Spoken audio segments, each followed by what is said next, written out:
A little statement dropped there by City. I'm not sure it's a statement. I think it's improved what they've done in the Premier League. I think it's a good reaction from Wednesday's beating they took in Paris on Wednesday in the Champions League, where they gave up a 2-0 lead. It's signs of getting back. Phil Foden is a very important part of that. The way that he's getting goals now from midfield and clearing, making defensive blocks in his own box towards the end there, which we didn't see in the last few months. So they're getting better.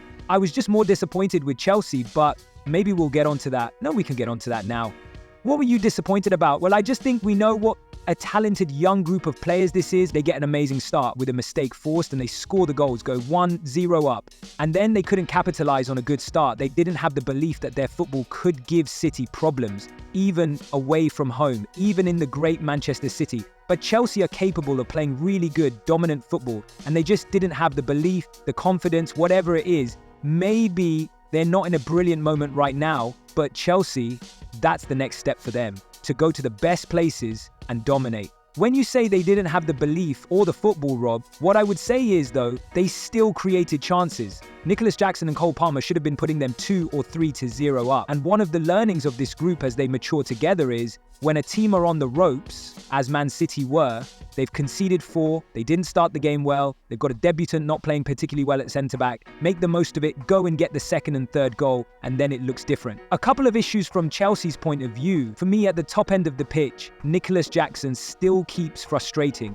and at the other end of the pitch, Robert Sánchez is not the quality of goalkeeper that's required if Chelsea are going to go on to win titles. It's interesting you bring that up because this week in his press conference, Enzo Maresca was asked about Robert Sánchez. If you didn't see the quote, he said this, but he's still far, far, far from where I want him to be. I'm not thinking about if he'll remain the number 1 for the seasons coming. I'm thinking about this season. For this season, no doubt. But then, in the future, we don't know. I mean, it's not glowing, is it? It's so obvious that anybody who's seen Chelsea this season, it's a weak part of the team.